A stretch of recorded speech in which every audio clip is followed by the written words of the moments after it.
Então,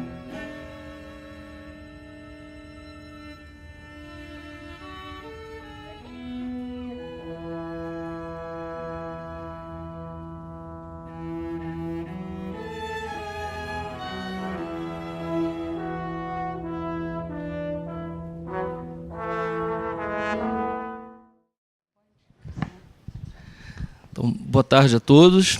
Então, vamos agora retomar os nossos trabalhos do 12º Seminário Nação e Invenção, o empobrecimento do debate intelectual.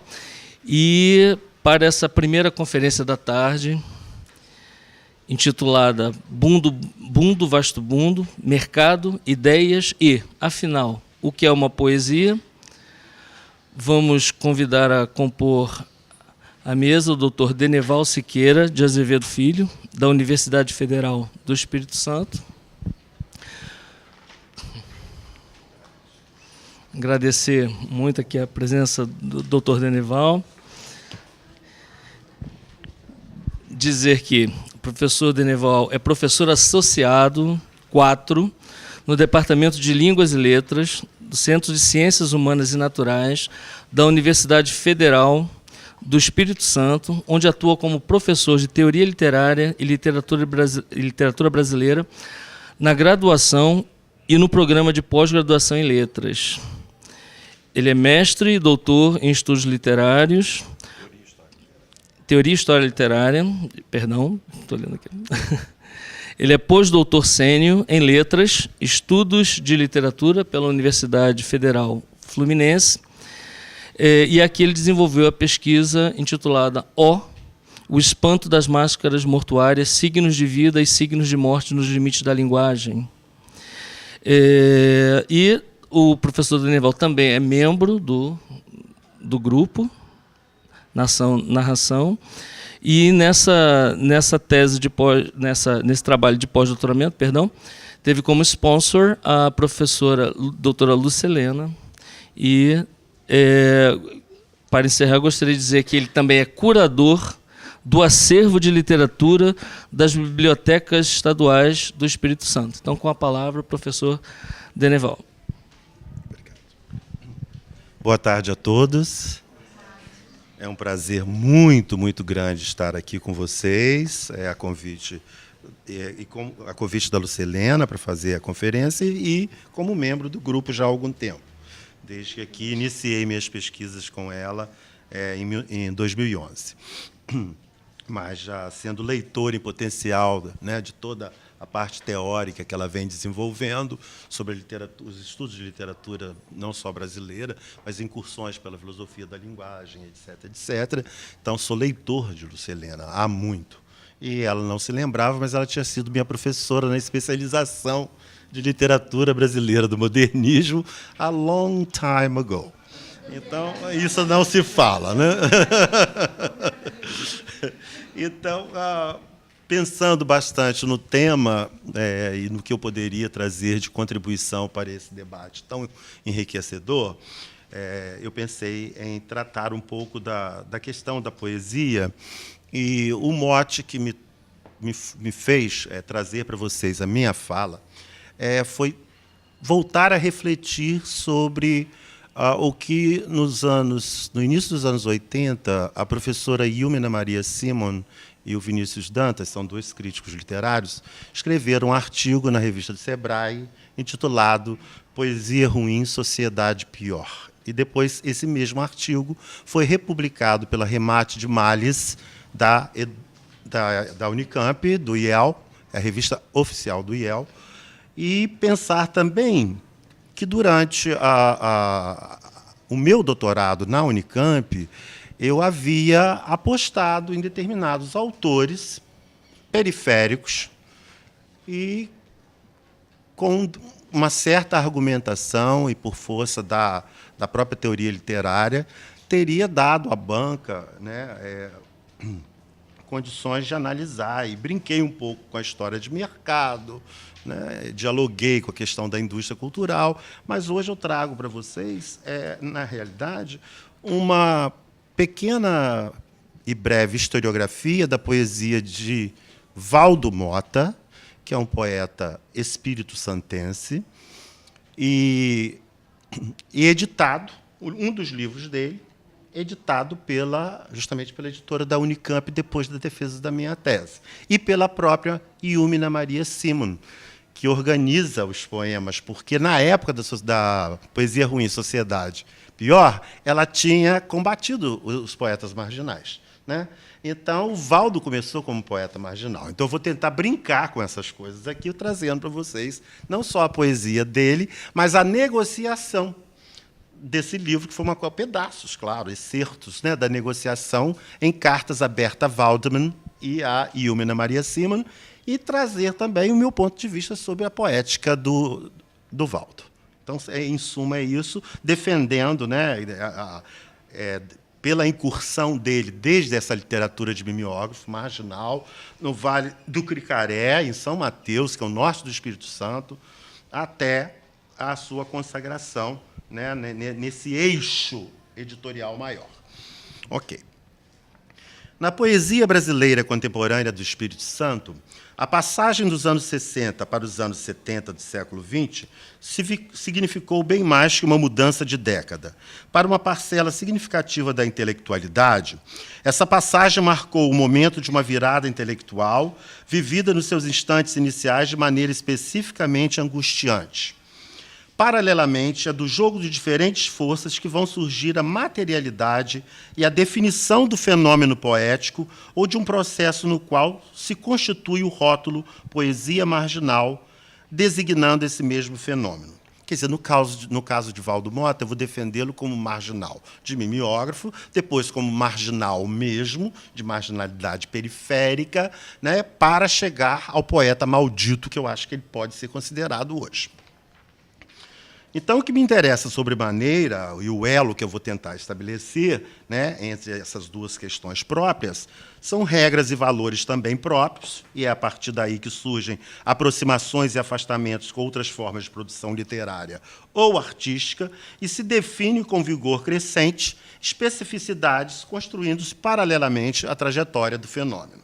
E os primeiros livros de poesia e os primeiros poemas de Valdo Mota, que irão se enquadrar dentro do que Becker, aí eu cito, define como um mundo artístico, onde, aspas, há a totalidade de pessoas e organizações cuja ação é necessária à produção do tipo de acontecimento e objetos caracteristicamente produzidos por aquele mundo. Fecho aspas. Resumindo, se, por um lado, essas pessoas e organização estão orientadas por regras e valores com razoável grau de especificidade, por outro, uma mesma pessoa pode pertencer a diversos mundos. Portanto, a tarefa de compreensão de qualquer desses mundos exige tanto a busca de particularidades, quanto a de elementos não tão particulares que refletem contatos em diferentes níveis com realidades as mais diversas. Cria-se, assim, um espaço para o debate do que é marginalidade, em se tratando do poeta Valdo Mota. Sendo assim, mesmo se pensarmos em termos de circuito de produção, circuito de distribuição, etc., o termo marginal terá que ser expandido na sua significância, como mostrarei adiante. Valdo Mota poderia, pela sua produção inicial de um poeta marginal, ser visto ou por um valor marginal da sua poesia distribuída em mimeógrafo, ou por um valor marginal ao quadrado, o que vai ficar claro na minha leitura, à medida que eu for lendo os poemas, que possibilitará trazer à luz os resultados mais concretos de suas experiências e pesquisas no campo da poesia. Advindo da geração marginal dos anos 70 do século XX, o poeta ainda carregou como vaticínio marcas sociais marginalizadas. São suas as palavras que o qualificam como poeta, aspas, negro, pobre e veado, fecha aspas. Foi rotulado como maldito e lúcido, dentre muitos outros adjetivos. Essa moda mimeógrafo chegou ao Espírito Santo em 1979, revelando de início um exaltado ímpeto juvenil, tendo sofrimento e atrevimento se juntado ao agudo senso de pesquisa. Valdo penetrou mais fundo nos temas noite, perigo, becos e as personagens que ali habitam esquisitos, excluídos, malditos, marcados, e mostrou a todos em seus versos o lado selvagem da rua, a violência e o amor desespero. Edivaldo Mota, 1987, o poema A Corpo. Em plena madrugada, o bofe insistindo num papo alto demais para seres inframundo, enquanto ele adejava pelo espaço do quarto de pensão com os mosquitos, a mim que pouco interessam senão as coisas mais baixas, mais terrenas, o desprezo que ele dizia ter pelas coisas do corpo, magro e desnutrido, mas belíssimo para essa minha fissura vesga, só me desenganava, porém não me convencia. Através de sua quase transparência, de fomes recolhidas na ascese um tanto forçada pela pindaíba, procure esquadrinhá-lo e entendê-lo. Sucede que, no auge das viagens, intempestivamente trovejante, um barulhinho de fome nas tripas do santo, o bofe despenca e ploft, se espatifa no concreto em sua ordinária e infame realidade, pele e osso e necessidades. Vê-se que a poesia marginal de Valdo Mota se distancia bastante, pela temática e pela forma, das preocupações ou do teor político daquelas de Leila Mícolis, Álvaro Alvim, Chacal e Charles, e até mesmo Cacá, Ana Cristina César. Em 1979, Valdo Mota publicou Pano Rasgado, seu primeiro livro de poemas, edição marginal. A partir de então, é de expressiva continuidade sua produção poética e edições alternativas. E assim nós temos Os Anjos Proscritos e Outros Poemas, de 1980, O Signo na Pele, 1981, Salário da Loucura, De Saco Cheio, 1983, Salário da Loucura, 1984, até que, em 1987, a universidade ainda não tinha editora, mas a fundação mantenedora da Universidade Federal do Espírito Santo, a Fundação Ceciliana Bel de Almeida, publica, legitima essa publicação marginal anterior, numa coletânea de poemas que vai se chamar Eis o Homem, de poemas publicados entre 1980 e 1984. 3 anos depois, a Massa ONU irá publicar Poesém, São Paulo, já uma antologia escolhida, bastante sofisticada, de 10 poemas que se constroem filosófica e linguisticamente. E, em 1996, que essa década de 90, final do século XX, ela é bem emblemática, né, por uma série de razões, e não cabe aqui na minha fala discuti-las. A gente pode bater um papo depois, vamos ter um tempinho para conversar. Então, Eis o Homem, na realidade, eu considero o marco dessa saída para o eixo, né, deste poeta. Vai ser o volume número 30 da coleção Letras Capixabas, além do enjoo. Enjoo é um termo usado pelo João Silvério Trevisan, numa entrevista que Valdo deu à revista Sui Generis, em 1997. Né? E enjoar, mas é enojar, né? Um enjoo poético. Eu acho esse termo muito interessante. Provocado por quê? Pela sujidade dos temas, pelo escatológico em excesso, pelo homoerotismo frequente, condutor de certas perversidades religiosas e mundanas, um certo erotismo sagrado, que depois vem ser um total erotismo sagrado, o sacro erótico, né? Mas sectário. Começa a poesia começa a ter esse aspecto de seita. Seus poemas são permeados pelo deboche, pelo escrache, pela sardonia mais latente, jogando o poeta em sua radicalidade maldita no campo de uma poética que se procura na pesquisa e na forma. São dele as palavras. Aspas, eu aprendi a captar Deus através dos paradoxos. Veja bem, para termos uma percepção mais plena de Deus, temos que admitir que ele é também essa beleza. No entanto, ele há de ser primordialmente o feio, o não aceito, a merda de onde todas as coisas se engendram. Fecho aspas. E vai mais além. Porque se Deus é a totalidade, aí nós temos que incluir o feio, o horroroso. Eu prefiro a visão de um Deus que se confunde com a merda, com o cu, com o feio, com o proscrito e com o marginalizado. Tendo vendido livros de mão em mão, ainda na década de 70 do século passado, foi aos poucos perdendo o pique, porque muitas vezes, pelo tipo de distribuição, se envolveu em algumas situações constrangedoras. Cito Mota. A gente tem de dar explicações simplórias sobre sua vida e trabalho para satisfazer uma curiosidade dos eventuais clientes. Ele coloca aqui a poesia numa espécie de situação de prostituta mesmo, né? E resolve mudar, obviamente. É realmente difícil para um poeta explicar que ninguém pode esperar dele um compromisso explícito ou tácito em relação a preconceitos, tabus, instituições. Eu acho que aqui cabe muito a Valdo, nessa situação, pelo que eu estudei dele, por tudo, o papel de intelectual, sim, porque ele assume bundo depois de 10 anos de pesquisa, né, em que ele vai traduzir hebraico, ele vai desconstruir a Bíblia judaica, trabalhar com a Cabala e etc. Eis o Homem, de 1987, aquele com a verdade mais perene, crua, cruel, que a maioria das vezes pode mesmo enojar. Surge, então, o poeta se sentindo muito mais à vontade para dizer: eu não vim trazer a paz, mas a guerra. Fecho aspas. Já mostrando um olhar bem oblíquo no seu diálogo com a Bíblia, algo que se consubstanciará em Bundo e outros poemas. A trajetória do poeta, bastante conhecida no Espírito Santo e agora fora dele, tem a cara do que ele mesmo avalia ao dizer anteriormente a sua chegada no Rio, no eixo Rio-São Paulo. Aspas. Desses anos de poesia, o saldo se resume na pedraria inútil que me atiraram, nos rapapés e no azedume que os meus olhos destilam. Fecho aspas. Mota, 2002.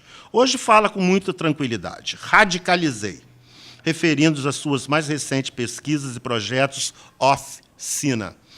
Mesmo assim, olhando para trás, o salto da produção marginal anterior a Eis o Homem, toda publicada em São Mateus, Espírito Santo, com a ajuda do comércio local, é positivo. O Estado de São Paulo, Caderno de Literatura, 1984, fez os seguintes comentários a respeito desses aspectos.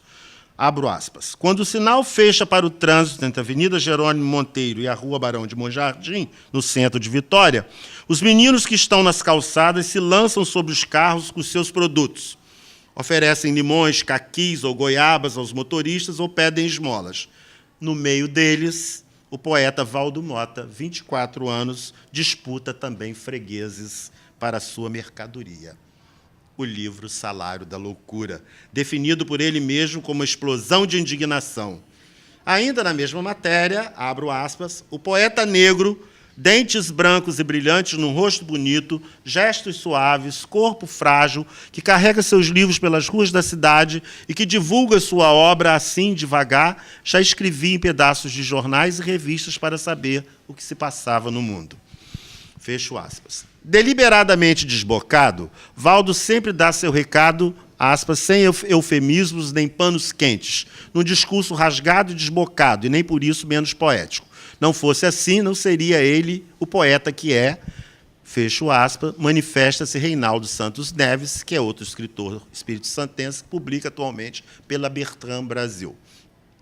No texto de orelha do livro Eis o Homem, cujo título retrata bem a singular posição do poeta nas letras brasileiras contemporâneas e no próprio contexto da própria poesia brasileira contemporânea. A esse respeito, em nível de estrutura lírica, de modalidade da forma, do trabalho no trato com a linguagem, com o aproveitamento do espaço imagístico, do diálogo com textos canônicos, sendo sua poesia anti- ou contra-canônica por excelência, e nos jogos anagrâmicos da Cabala, a literatura do poeta da favela do Pé Sujo, um dos muitos codinomes atribuídos a Mota, é a única forma pela qual o poeta realizaria e catalisaria suas vivências, transformando-se dessa forma no meio pelo qual o poeta poderia compreender o mundo. Não é à toa que, já a partir do terceiro livro, Signo da Pele, editado pelo Centro de Cultura Negra do Vale do Cricaré, em 1981, o poeta começou a jogar com as palavras. Aspas. Julgo que fazer poesias é fazer jogos de palavras, e isto não é trocadilho. Fecho aspas. Porém, irá fazê-lo com palavras que representam o grotesco do cotidiano, o vil, o mesquinho, o sujo da vida. Aspas. Este é um livro de quem escolheu a poesia como arma. Um tanto exótica, admito, que, brandindo apenas contra o imprestável dos homens, tenta reaver o usurpado direito de estar dignamente no mundo, tanto o seu quanto o de pessoas com as quais se depara e convive em já sua atribulada rota existencial. Fecho aspas. Então, aqui acho que está um embate já do intelectual, do poeta, com escolhendo a poesia como arma, né? E eu aí dou um exemplo. No meio da noite, morro de inanição de amor. Vou tentar uma comunicação corpo a corpo, e a cidade em si imersa que me ignora. Por onde a cidade adquire ar mais metropolitano, o jeito de paralítica denuncia, entretanto. A cidade de Vitória é um estado limítrofe entre a província e metrópole. Condição definitiva. Quero a todo instante desse espontâneo e complicado rito de imolação a que chamam vida. Quero, puta que pariu, cuspir-lhe no rosto nefando, nem que ela ria fria, calma e convicta. Escarra a morte, desafio o tempo erótico e ambulante do sagrado. Cito: o cupim no anonimato rói as vésperas deste tempo, que faz de você, de mim, esse paradoxal animal racional e triste. Ah, se a morte fosse facultativa por mim, seres e coisas futuras, jamais existiríeis. Não me suicido por hoje, a rua saturada de motores e odores. Em Medo de Amar, 81, o poeta confirma a presença do eu lírico narrador ímpar, animal, racional e marginal, de forma objetiva que rumina, que planeja aquilo que saqueia e vigia, vindo das trevas da sua mais sagrada intimidade, templo profanado. Cito: de tanto que me amaram, quando amei, o meu amor foi-se, retirando para os confins de mim o corpo roxo dos coices que o repeliram, coisa obsoleta e inútil e risível. Agora o meu amor escorraçado espia de que faminto carece os hematomas indeléveis e recua mais um passo pávido. A condição humana do poeta, a condição de negro homerótico em busca de uma identidade sagrada, é sempre mostrada ao leitor como que extirpada de suas raízes. Além disso, sua orientação sexual é um fator sempre presente em seus textos e para o qual o poeta adverte. Aspas, eu não quero ser paladino de minoria, porque frequentemente quem faz isso cai numa postura de falar paternalista. E também não posso falar para o grupo tão numeroso. Aí o paradoxo fica muito claro. Né?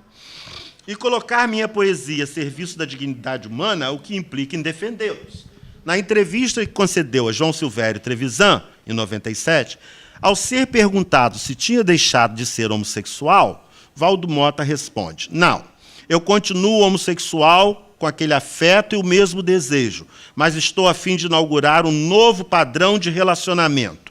E isso, na verdade, pode ser chamado de minha religião. Acho que expurguei o cristianismo, o judaísmo e descobri coisas universais. Sabe por quê? Nessa minha busca de sentido da vida ou de Deus, sempre entendi que o nosso corpo teria que ser o referencial maior de tudo, porque ele é um microcosmo e tudo que está nesse microcosmo está também no macrocosmo, assim como tudo que está fora também está dentro. Então fui beber no Oriente, passei pelo Xing, taoísmo, confucionismo, budismo e yoga. Comecei a me encontrar quando descobri os chakras, que são centros energéticos do corpo. Ora, o cóccix e o ânus estão relacionados ao chakra básico, o chakra Muladhara. Aí mergulhei no shivaísmo, no tantrismo e passei para o dionisismo através da leitura do livro Shiva e Dioniso. A religião da natureza e do Eros, de Alain Danielou, que traça paralelismos entre o dionisismo, orgias báquicas e os profetas bíblicos, então peguei a Bíblia e consultei Samuel 1, 10, versículos 5 a 12, e Samuel 1, 19, versículos 20 a 24, onde os profetas cantam, dançam, comem e se alegram. Aí se fala que a congregação dos profetas, Saul, e o profeta mor Samuel, todo mundo que na Bíblia era uma coisa só, de gente careta e reacionária. Como é que ninguém fala disso?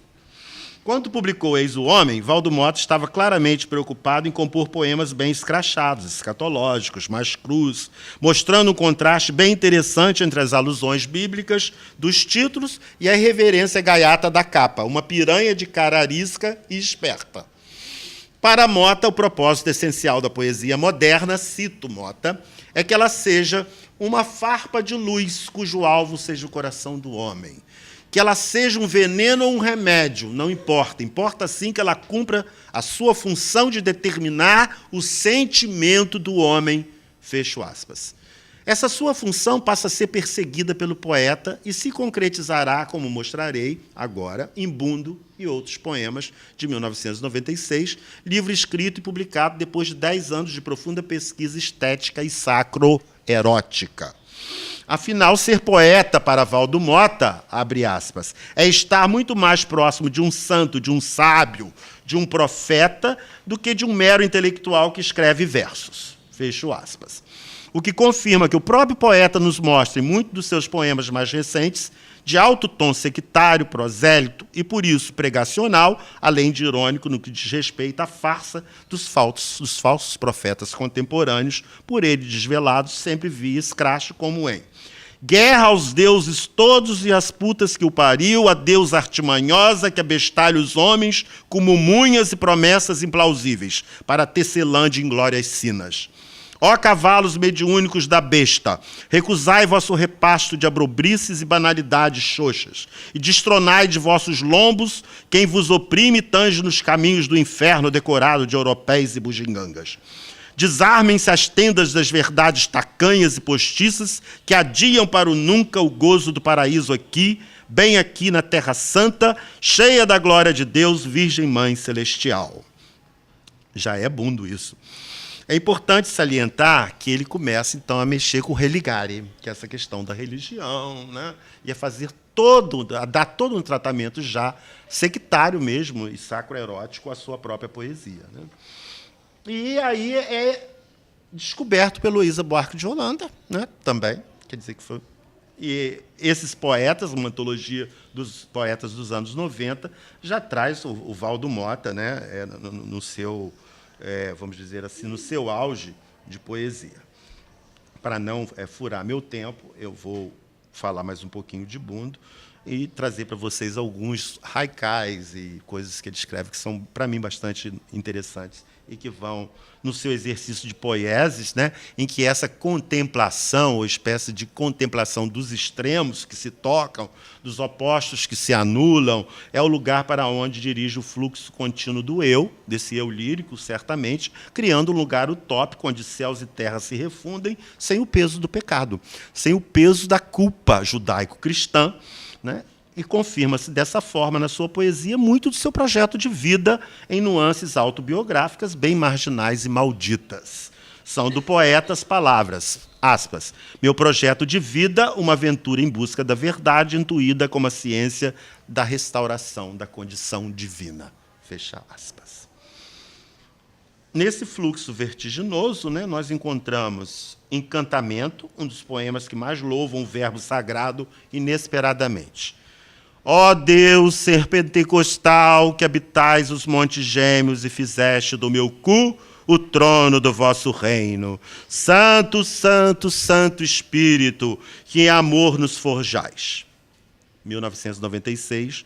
No sentido recorrente que permeia tantas falas míticas e religiosas e as reduz a um fluxo vertiginoso, a um turbilhão devastador, sem, no entanto, comprometer o tom libertário, atemporal e universal, o poeta parece ter encontrado o princípio organizador da sua vida e, consequentemente, de seus poemas na fonte inspiradora.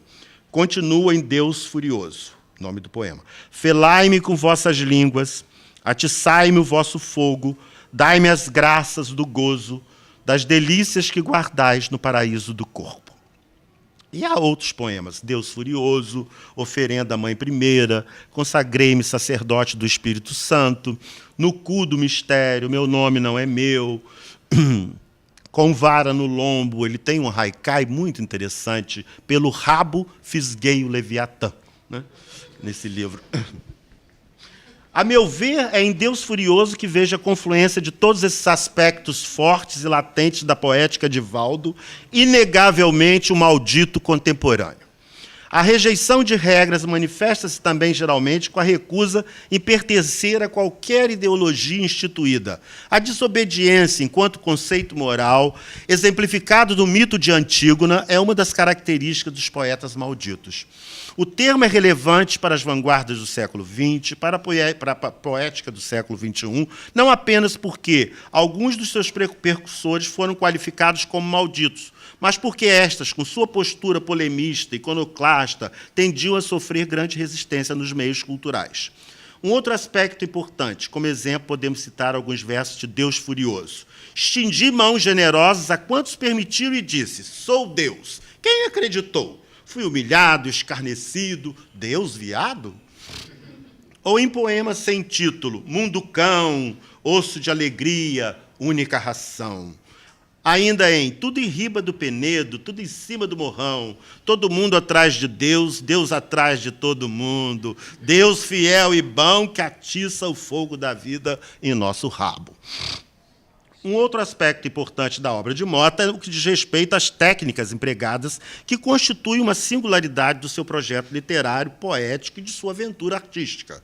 É o poeta que nos indica no prefácio ao livro, ele faz o prefácio, não resistindo à tentação da pilhagem, surrupiei a flor da circuncisão de Lorca. De Drummond, no meio do caminho tinha uma pedra, virou, no meio do caminho, eis a pedra. Jorge de Lima também está lá, e aí agora eu teria que tecer aqui, eu não vou listar, né, as transgressões. Mas o que eu quero dizer é que essa aparente pecha da vulgaridade, né, ela é abonada por uma série de epígrafes, tanto na entrada do livro quanto no seu interior, né, que vão desde Rimbaud até San Juan de la Cruz. Então, ele faz isso muito bem, ele consegue jogar com isso muito bem.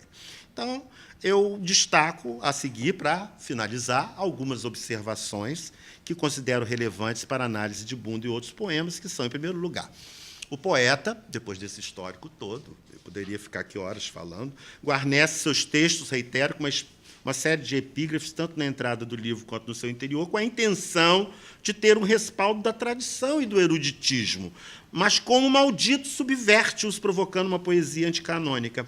Expondo-se mais do que nunca, o poeta, no entanto, escolheu um tom solene e pregacional para a maioria dos poemas em Bundo e Vave. Claro que alguns poemas bem lúdicos, como os lúdicos, são os atos ser pentecostais, porém com toque de maldito, usando formas métricas diversas, às vezes híbridas, pois clássicas e populares ao mesmo tempo.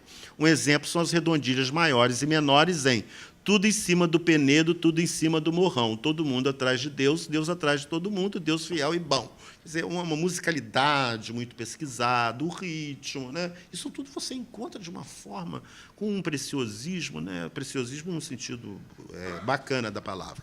O escárnio e o maldizer permanecem desde os seus primeiros livros e adquirem em Bundo e outros poemas um lugar definitivo de destaque na poética de Valdo Mota. A obra está aí, né? Com um lugar marcado, garantido, para mim, na história da poesia brasileira contemporânea, como poesia maldita, pois foge ao trivial ou à média do que vem sendo escrito ultimamente para reiterar argumento de Berta Waldman e Ilmena Maria Simon. Não se pode negar a Valdo Mota sua presença como um dos expoentes de poesia marginal e maldita na literatura brasileira contemporânea. Como poemas homeróticos, obscenos ou messiânicos, o que chama mais atenção é a construção e a técnica ao mostrar sua pesquisa, a preocupação e o esmero com a forma e com a transgressão a que se propõe, o erotismo sagrado, textos que tratam de temas polêmicos, como das cantigas de maldizer e de escárnio, de outros autores malditos, como Gregório de Matos Guerra, Bocage, entre outros, considerados também malditos. Há um Valdo que a todo tempo espreita a si mesmo, seja para quebrar a aura do pão, como está em pão excrementício, generosíssimo banquete de humilde vermes, seja para cantar os colarinhos sujos dos hipócritas. Muito obrigado.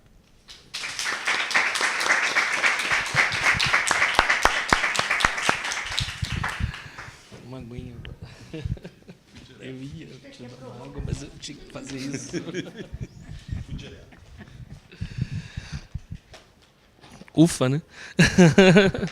Bem, como a Lúcia disse, depois de tanta provocação, agora cabe a vocês provocar o professor Deneval. Eu passo aqui a quem quiser fazer perguntas, quem quiser fazer colocações a respeito da fala, o perguntômetro.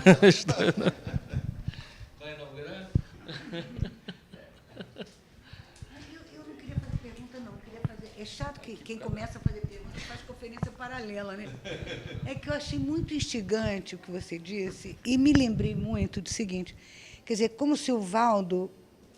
deixa eu pegar aqui para ver as pequenas anotações que eu fiz durante o seu... Como se ele pegasse uma triangulação da questão do corpo, né? A gente vem de uma tradição em que o corpo é proibido. Na verdade, chegamos hoje a uma leitura quase que o corpo é uma máquina, né? É uma máquina de fazer maromba, de ficar bonito, é uma máquina de sexualização, de vender, de ganhar dinheiro com o corpo, de fazer Big Brother, enfim. Há uma exposição, quase que como um corpo-máquina fabricante de um produto, e o produto é o corpo, mas ele exige um trabalho. Então, por isso eu falei na máquina, não estou falando de Deleuze, estou falando da máquina literal. E ele, trazendo de volta e revivificando uma tradição modernista, de Severo Sardui, de Bataille, né? Do erotismo de Bataille, do Histoire d'elle, de quem é aquele? É do Bataille. Quer dizer, esses escritos com o corpo que também provocam uma contravenção intelectual, quer dizer, uma sociedade. Qual é aquele poeta do Hipócrita? Aquele momento daquele fala do Hipócrita, quer dizer, nunca conheci, todos os meus amigos, Fernando Pessoa, né? São campeões em tudo, nunca conheci ninguém que tivesse levado porrada, quer dizer, é feio dizer palavrão, ele não cabe na academia, que coisa é essa, que inescrupuloso, que enquanto se praticam gestos, os mais inescrupulosos, às vezes até benzendo, né? Uma ideia, ou benzendo uma construção para a Copa do Mundo, né? Então, eu achei realmente que você traz uma coisa importante, porque é muito difícil. Eu acho que você foi muito criativo, porque trouxe para discutir o empobrecimento do trabalho intelectual, algo que não tem, aparentemente, né, o corpo, a gente não olha o corpo como um trabalho intelectual, nós estamos ainda na senda do proibido. O corpo é uma coisa vestalizada ou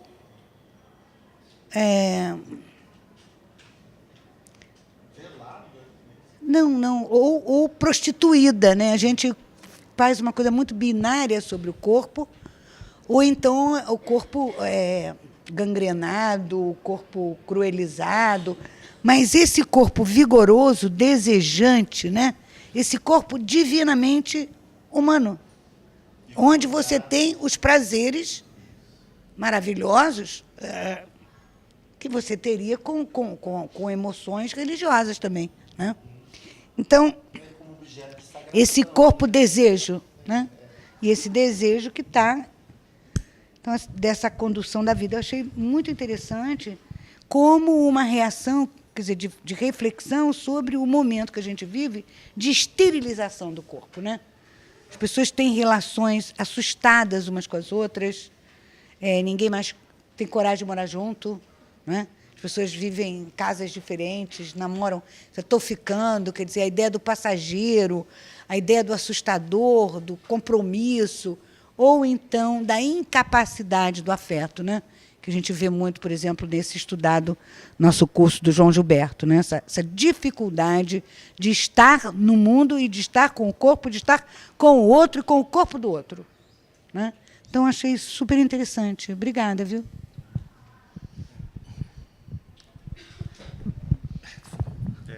Você falou uma coisa interessante. Sim, e como é objeto de pesquisa, né? Eu tenho até... eu fui convidado e fiz, eu trouxe, está esgotado, mas eu tenho um livro escrito sobre toda essa trajetória dele. É claro que aqui já passou um pouco, que é a Lira dos Sete Dedos, que pertence à coleção Roberto Almada, que é um poeta do Espírito Santo, que se chama Lira dos Sete Dedos, a poética de Valdo Mota. Mas eu não tinha essa visão do maldito ainda, né? Na realidade, isso é mais um levantamento da fortuna crítica que existe sobre ele. Quer dizer, eu estou trazendo realmente uma coisa para levantar um debate. Para fazer... Maldito! Por isso que eu fiz umas brincadeiras no texto também, ele já está inteirão, eu vou mandar para você e tudo. Oficina, maldito com U também, por isso que eu falo ao quadrado, né?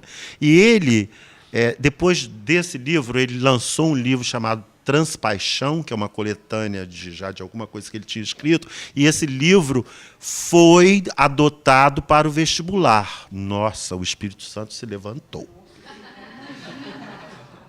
Se levantou. Do Bundo? Não, daquele jornalista, como assim, Araceli Mamon, né?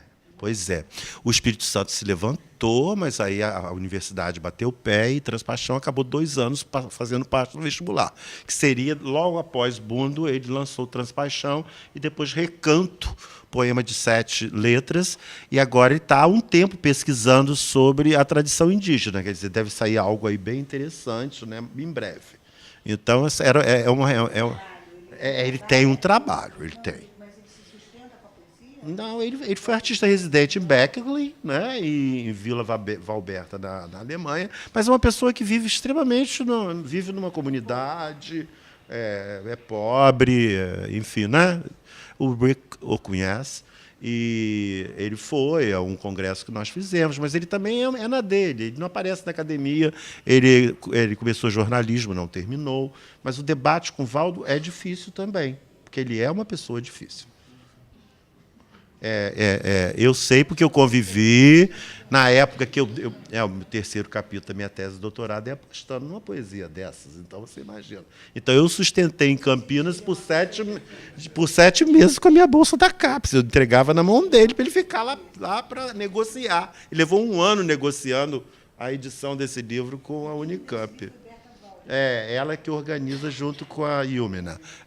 Então, as cartas são interessantíssimas, mas isso seria, né? 96. As cartas que ele escreve, ele é muito detalhista, ele é difícil porque ele é difícil mesmo. Ele é uma pessoa... ele tem um temperamento muito...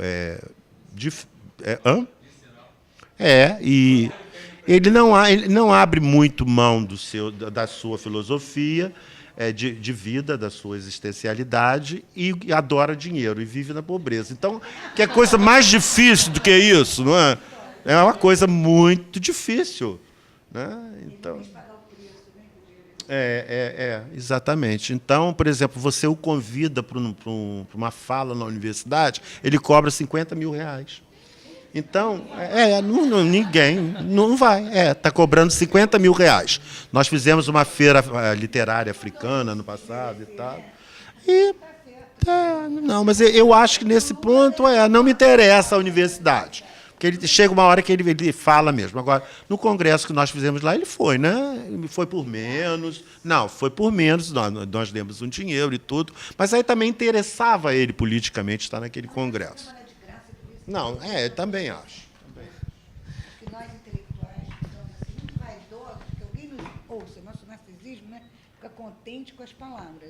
E parece que tem 4 olhos nos ouvidos, a gente já dá de graça. Eu acho que a gente devia ser um pouco mais criterioso e exigir pagamento pelo nosso trabalho, né?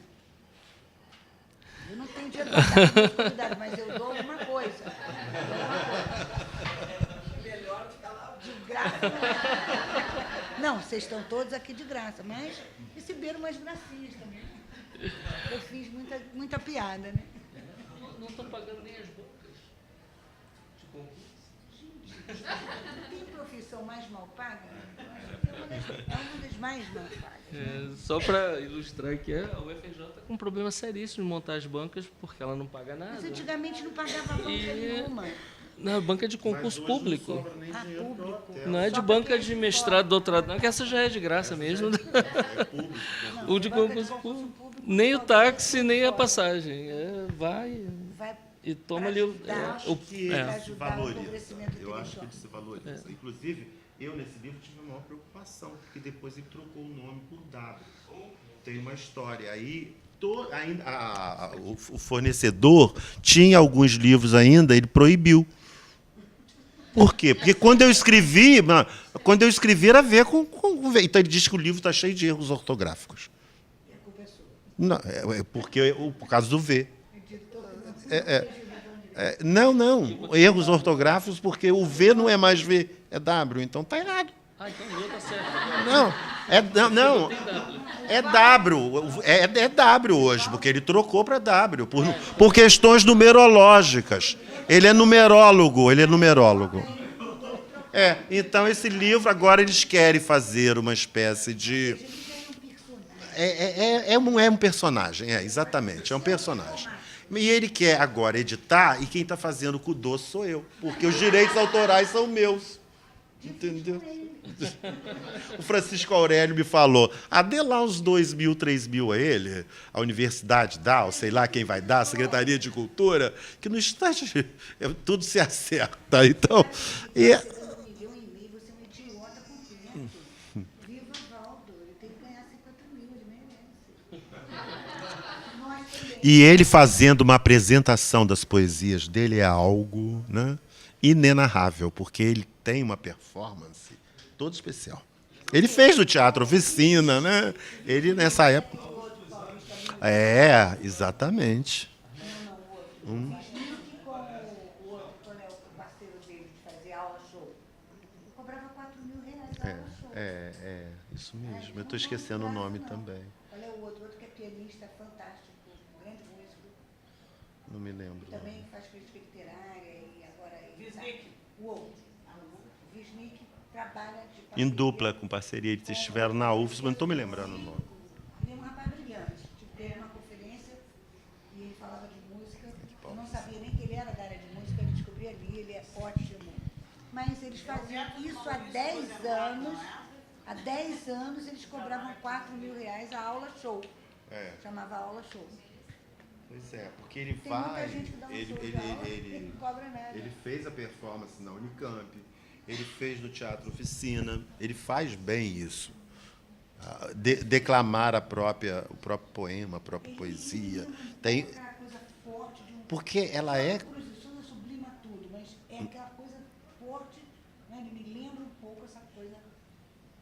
Só que o outro é o corpo escondido. Não, ele se mostra. E esse é o corpo realmente revelado. Obrigada. Alguém mais? Quer falar Alguém mais? alguma coisa? Perguntas? Provocar. Eu te falei que eu tenho, é verdade, eu tenho. Até porque eu estava de licença, eu tive como visitante lá na UFES, quando o Dani estava escrevendo, né, alguns desses livros da tese, então eu acompanhei de perto. Então eu queria provocar um pouquinho o professor Deneval, para dividir com a gente aqui que ele tem assim, essa sabedoria.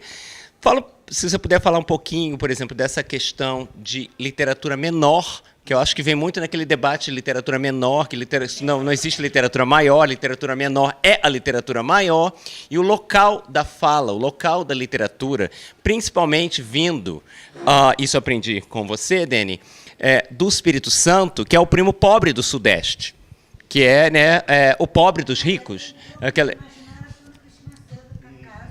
Então assim, mas dentro do Espírito Santo também não é nem como Minas, que tem aquela tradição, que não é Rio-São Paulo, mas tem uma outra tradição, que eles se fecham assim. Já o Espírito Santo não é nem aquela coisa mineira, muito menos o carioca, descolado, paulista, industrial. Então tem uma coisa bem, como é que é aquele... Ecomiástico, exatamente ali dentro, autolaudatório. Então, e nunca chegou ao centro. Então, mas o Espírito Santo mesmo, quem eles consideram... mas quem considera os pessoal de lá, Carmélia, aquele pessoal todo que é laudado no Espírito Santo, nunca saiu do Espírito Santo. Então, é o marginal do Espírito Santo que vai levar o Espírito Santo. Então, se você fala um pouquinho dessa ideia do menor e do maior, e assim, ele como literatura menor dentro do Espírito Santo, e praticamente tornou-se, a uma certa época, sinônimo de literatura capixaba. E tem até uma colega lá muito maravilhosa, uma professora já catedrática lá da UFES, né? E ela falava assim, ai meu Deus, comprei só para ajudar, porque ele precisa... que eu não gosto dessas coisas. Então fala um pouquinho desse menor maior. A própria trajetória, né? Então ele é um ser, não só esse ser. Eu considero um bom poeta, né? Então isso é um excelente poeta, inclusive por ter o domínio da técnica, não é só poeses, né? Então tudo isso. Mas se você tomar o conceito de literatura menor, né, usado por Guattari e Deleuze em relação à obra de Kafka, seria exatamente isso. Aí não só o Valdo Mota, como os outros que vieram. A Bernadette Lira, que hoje está consagrada também, acabou de lançar um romance, A Capitoa, né? E é uma autora que é estudada por mim também. Existe uma cadeira chamada Literatura do Espírito Santo, lá na universidade, tanto na graduação como na pós-graduação, mas foi via Valdo Mota, e na época do boom das revistas, né, eu já estudava sobremaneira a sua poética, quando Iumina Maria Simon e Vinícius abrem a revista Iman e leem o Deus Furioso. E aí começa a negociata. E essa negociata dura 1 ano, porque ele realmente resistiu um pouco. Porque no Espírito Santo, Valdo Mota fazia uma apresentação na FAFIC, né, enchia. Ele faz sucesso. Nos bares ele fazia as performances. Né? Então, tudo isso eu acho que cabe muito bem, sim, no conceito de literatura menor, como vai caber Lima Barreto no final do século XIX. Né, a quem hoje admiramos e consideramos, olha, ele realmente foi vanguarda, ele realmente escreveu uma literatura que não foi muito bem entendida na época e tudo, mas que hoje.